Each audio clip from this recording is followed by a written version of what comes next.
All right. Are you gonna let me get into my own roll 20?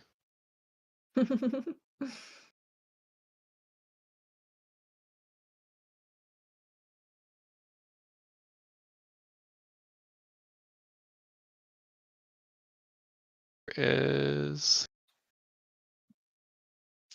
Well, just for some side BS while you're setting up and what have there we you, go. I've been playing the mess out of a Hollow Knight Silksong, and the game is a masterpiece in my opinion. Which one? Hollow Knight Hollow Knight. Silksong. Yeah, Yeah. I'm really enjoying the sequel. I feel it is so far equally as good as its predecessor, and Nice. just enjoying the shit out of it. Yeah, cool. No, if I played that's Hollow Knight, anybody. but I didn't get far enough that I would feel confident playing a sequel. No, yeah, fair enough. You know, it's not everybody's cup of tea. I really enjoyed, the aesthetic of the game, but the whole video game concept of like a slip versus a mistake. Like I'm not actually not very good at games where you can make slips. Like I'm not a very dexterous player, so. Yeah. It does have that oh, what is it? Is that Dead Souls? Or what do they call like a Souls like? Yeah. I'm not good at most of those games. Well, I think you're not supposed to be. the 3D I think the 3D environment wrecks me though. But the 2D I can work with. Yeah, 2D you have less options to screw up. Thank you. I feel that. 3D it feels like 2D at least it feels like you can kind of figure it out just through guesswork on what you need to do. 3D that the amount of possibilities you can do at a boss seem endless.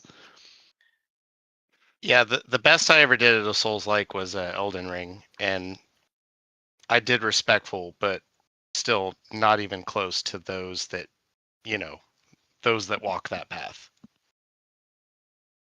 I wasn't gonna go off on this tangent, but since we're already talking about Souls-like games, there's this indie RPG company that I follow they're making a like Souls-like style like fantasy roleplay game that's more like narrative, not so rules heavy as D&D.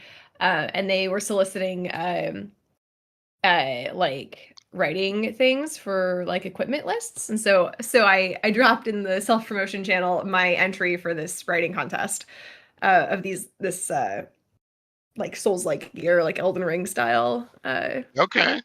Yeah, it's fun. I'm having fun. Haven't heard back yet? No, the deadline's not for a while, so I won't for a while. But... Okay. Well, that's really cool. Yeah. Yeah, I would be so. I feel like one of those contests nowadays are just going to be overloaded with AI. Oh no, they've got a pretty strict anti-AI thing. I mean, who knows if they catch it, but and it's a pretty small community because it's an indie publisher, so. Okay. Yeah. Hell yeah.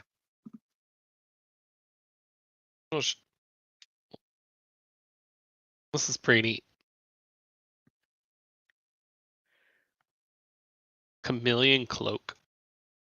Oh, I can comment on it. I can type on this? Do I have edit privileges? No, you don't have edit privileges. Oh, okay. I was like... but yeah, I haven't submitted it yet, so I put it in the indie RPG like group and was like, hey, anyone give me feedback? So.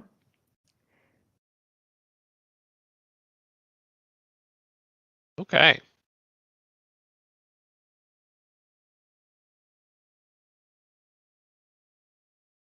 I don't know what the Wayfinder is. Is like a staff? No, so what it is it's the heart of the creature, but I don't expect the players to know that when they get it. So I'm being a little vague about it, yeah. But you can't like picture it when you read that.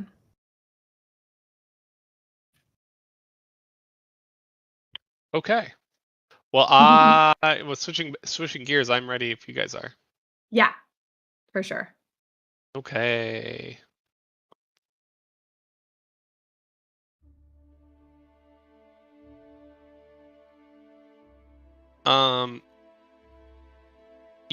This takes place in the same night as all the other dreams.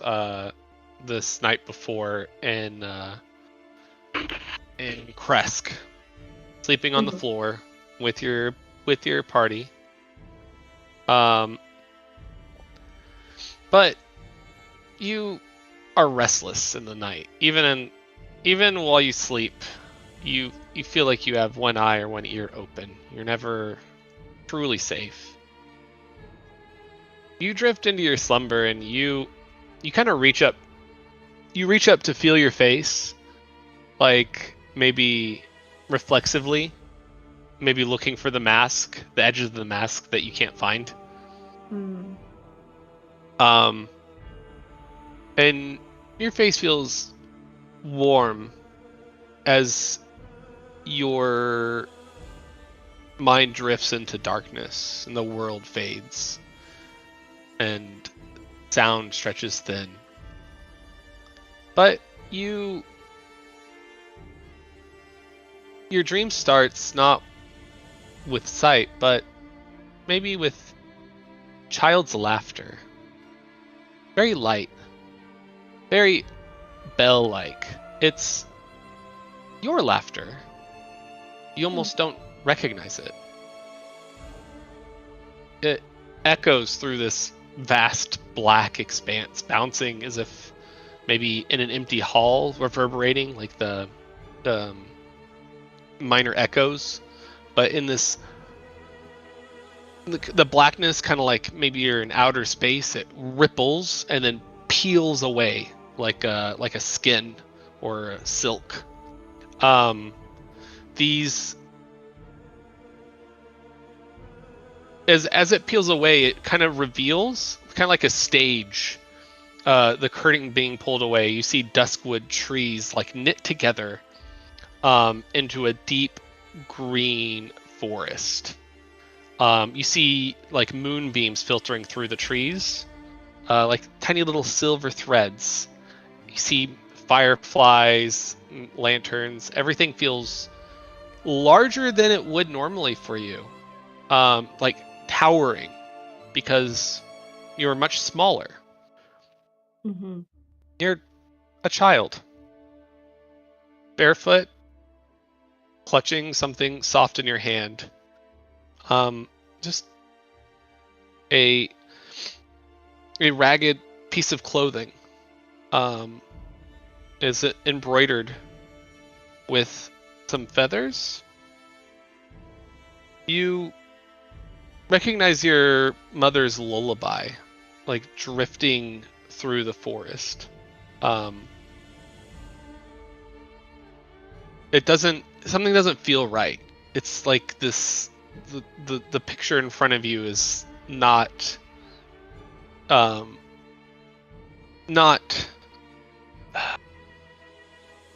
clear, like it's fuzzy, like you're not seeing it clearly, and you feel a crack, like the snapping of branches behind you, and you hear shouts, like panicked, like sharp, and you hear,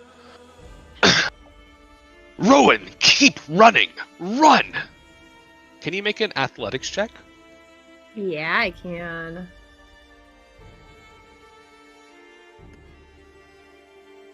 $12. And you feel a yank on your wrist as Rowan is dragging you through this forest, and you turn around and there's a caravan with your mother and father on it. And you're trying to keep up, but your brother is dragging you by your feet through the dirt. Your tiny legs cannot keep up. Your breath is just shaking, and you're trembling, you're sobbing, trying to run through this forest. You see your father and mother grab onto your brother's hand as you trip. Can you make a dexterity saving throw? Mm-hmm. 12. You stumble as your parents grab up Rowan and your hand slips from his. And the caravan disappears. It vanishes into the mist. Almost instantaneously.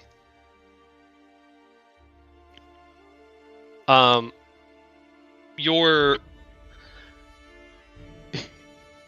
entire scene around you kind of warps and spins, and you are in the middle of a cabin. A familiar cabin.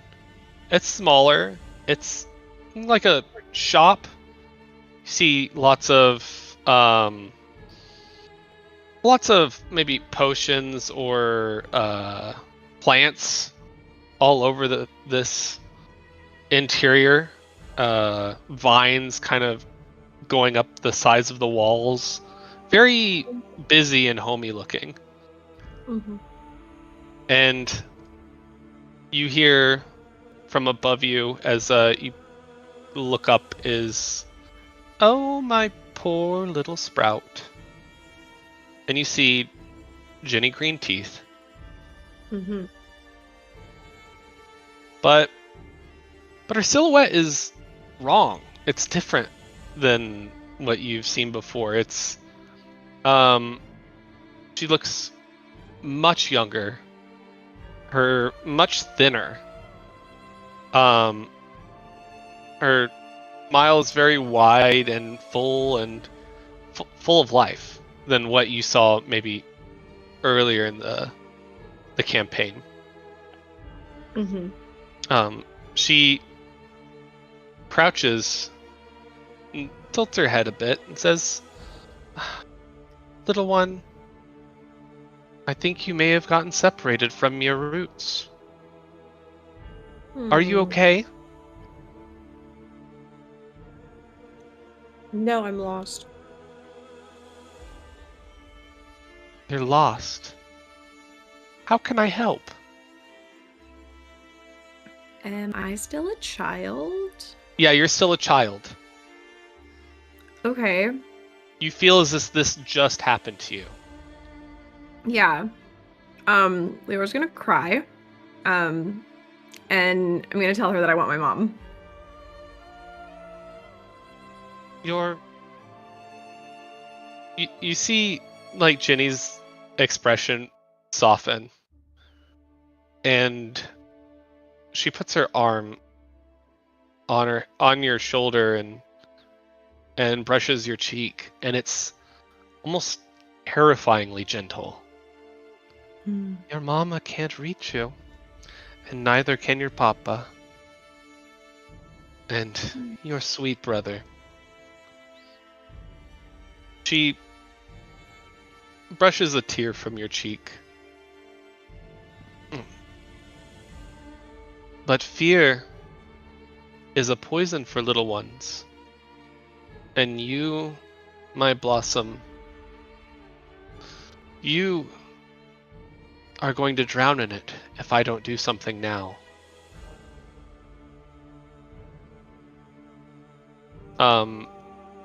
Do a perception check for me. Okay. Oh no, not a single good roll. 5.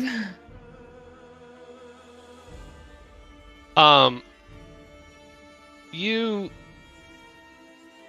see Jenny glance over her shoulder and say, "No, not tonight. It's too soon." And she turns back to you. I will take this for a moment. I will give it back to you when the time is right. The pain too. Maybe lock it away until you're grown enough to hold it. And she puts one little clawed finger upon your forehead.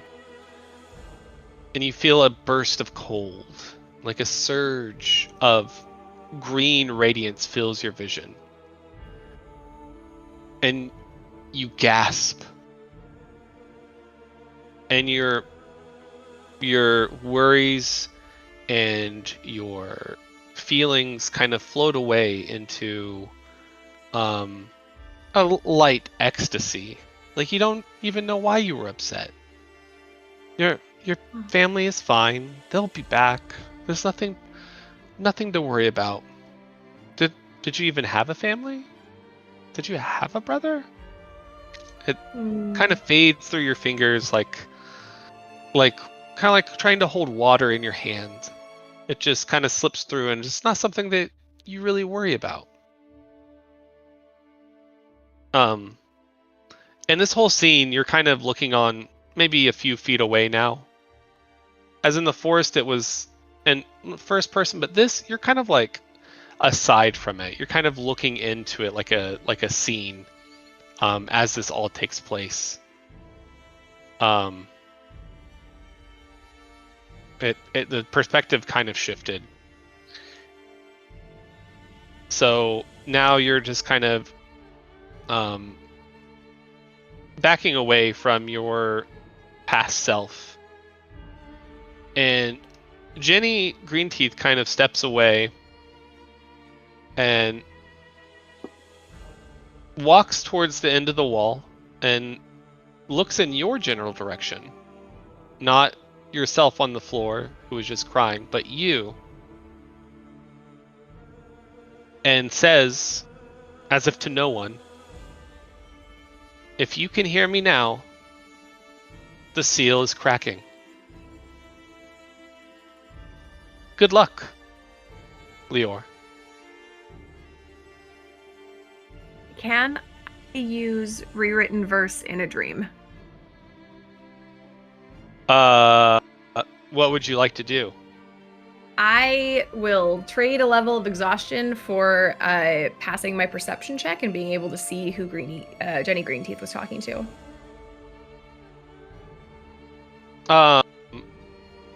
Okay. Yeah. What would you like to make that roll? A success. Oh, okay. Well, I was making, so you can pick any number. Okay. Between 1 and 20. It's essentially you just pick the number. You can just I'll pick 20. 20. Then what? Okay. Yeah, why not? Like you can choose to fail it too. Yeah, I'm gonna choose a 20 and hope that passes.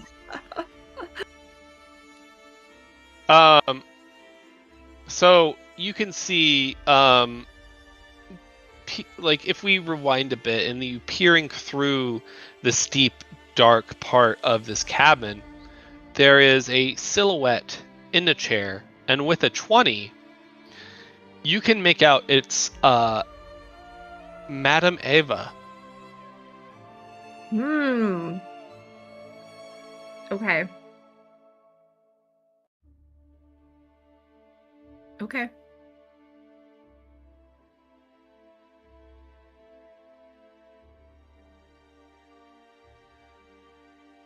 All right. And I will say that you hear the question, or what she says beforehand, before Jenny answers. She said, "She is to be our champion, Jenny."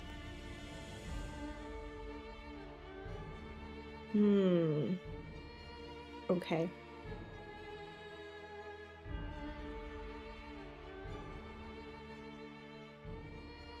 And you wake up feeling exhausted. Feeling exhausted. Yep, did that to myself. And that is all I got. Okay. Exhausted, level 1. Done. Woo.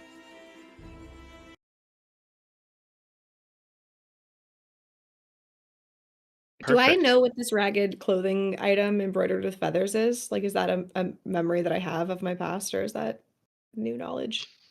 That is new knowledge. That's nothing that. Yep. Okay.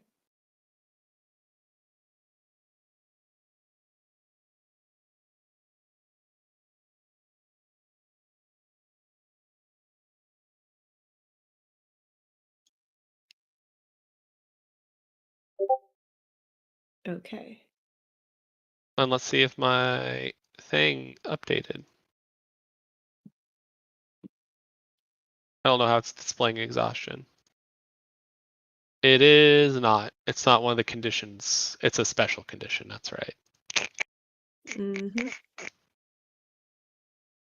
It does show conditions and let me click on them, and it'll show me like a little info pop up of what the condition is, which is nice. All right. Do you have any questions about your dream? Not that I didn't already ask. Okay.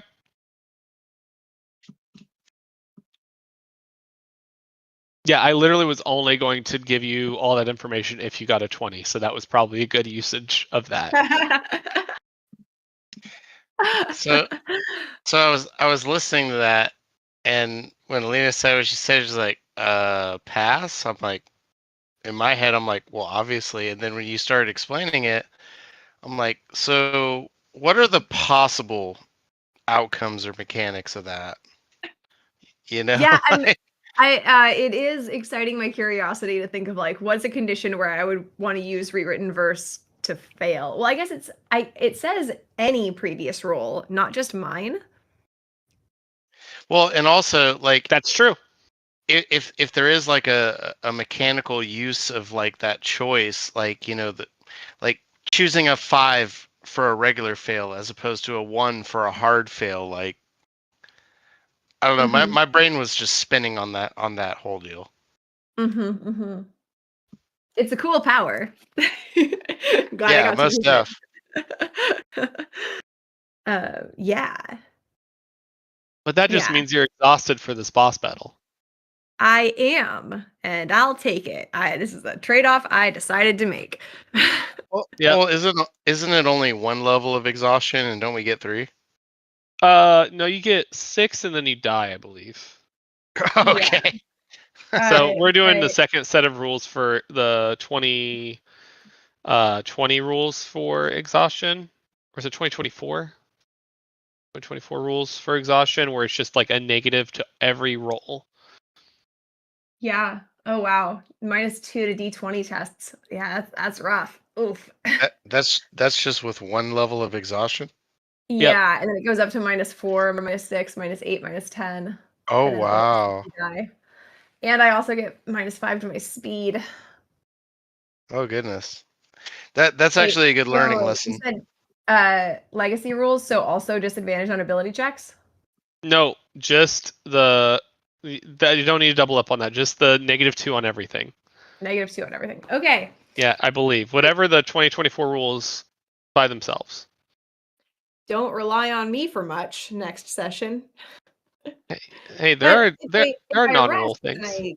I get unexhausted, so yeah, on the next long rest. Yeah.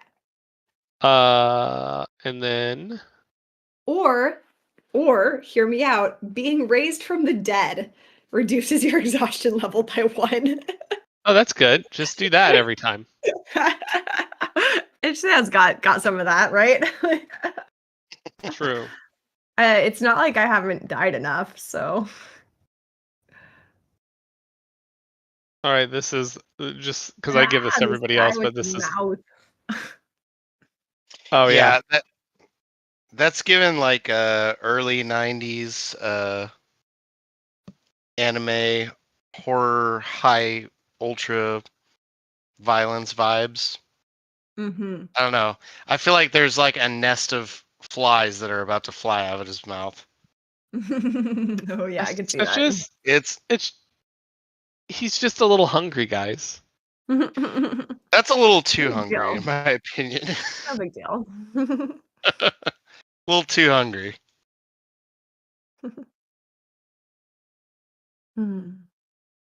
This is very thematic. I like the color scheme on the map. I don't know if you did that or if you just went and found it. Most of the stuff I find. I haven't made map since the last campaign, and I was like killing myself every session to try and make a map. Yeah, it's hard. The map maker thing on it's difficult. Yeah, I made a super custom like a super custom like dungeon, and they got through it like within a session. And I'm like, dude, I spent so many days making this, and they just like blew through it. Yeah. Oh, and they didn't. Was that the tower in the black and white? No, it was the one where you fought the false Hydra. Oh. Yeah, and it had like multiple rotating inner circles. Did we just choose all the right paths? Well, you just kind of just kept going, and you just went so fast, you just blew through it. So there were like, they're kind of like wrapping circles, Mm-hmm. and they all had a like different connection, and every like few minutes, one of them would slide, so that it would happen in Roll20 like I could rotate it and it would work on the map, so everything would move and they would go into the next section. Mm-hmm. Did we just not give it enough opportunity to slide? I don't think you even understood that it was moving. You're just like, this pathway looks kind of odd. No, Like you'd go back. You very well could be right, and you're probably right, to be honest. But I do vaguely remember you talking about like, or us talking about that. I was picturing that. Was there a tower in that? What was it? It was like a city in the sky or something, and they had the black tower and the white tower. Yes. That's about when our sessions ended. Yeah. Well, my partner likes to point out to me that prepping for sessions is also playing the game. Like creating characters is also playing the game. Like this is all playing the game. So if you're enjoying it, you can prep a bunch of stuff that nobody's ever going to see. As long as you're having fun, you're playing the game. It's true. That's a good perspective. Yeah. That's a good perspective. I like that. I like that view. Or you do some unethical DM tips where you present choices, but the choices both end in the same place. Well, okay. So I went to the World Science Fiction Convention and went to a panel talk about designing narrative branching in video games. Where you just like you cannot have an entirely open-ended thing where like there's just infinite branches because you can't code that. You know, you can't like you'll never ship it. So it was talking about like you have like the branch and pinch, branch and pinch, branch and pinch, like the story keeps coming back to these like pinch points. And they were talking about like the way that you kind of honor player choices along the way, but keep the story moving like more or less in the same direction. And they were like it's the emotional tone of that pinch point changes depending on like what the player choices were before that, but it is still coming back to like the same event. Like it's one event and you've changed like the emotion of it basically. Gotcha. But you don't want to be like Mass Effect 3 where the pinch is just you change the color.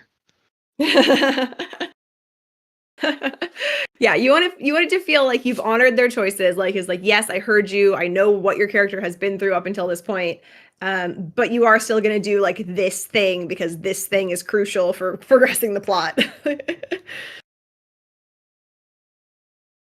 Yep, I get that. But it's also fun. You should be more open to a sandbox in D&D as well, because that's what it's meant for. Like you can just go do whatever you want. Yeah. I really like hearing this discussion. Like this is two DMs kind of pulling back the curtain, so to speak, and I just enjoy listening to it. It's a lot of really constructive food for thought, in my opinion. So I appreciate it. So. Do you enjoy it enough to pay a subscription fee? Aaron and I are going to make a podcast.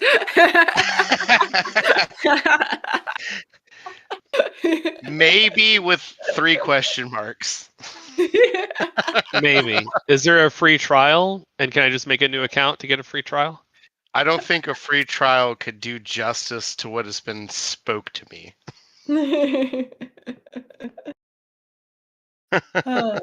Funny. No, I do really like having sort of game design conversations. I listen to a lot of like Keeper Talk podcasts and stuff like that kind of discusses like why the role play things are the way they are. So I like thinking about this kind of stuff. Yeah, gameplay, designing a gameplay is so freaking hard. So freaking hard when you're trying to make anything that's not just like a basic mobile game. As soon as you get any like medium level complexity, you're just like, man, every decision I make is going to like change how this entire game feels. How am I going to design the system? Am I going to have to rewrite the system if I don't like it? It just starts becoming an pile of anxiety. Well, actually, Aaron, it's much like math. There's just not much to it. So Oh, no. But dude, I've made choices in the games I've made that I've like I don't know if I should regret them now. And I'm like, do I need to redo this entire game?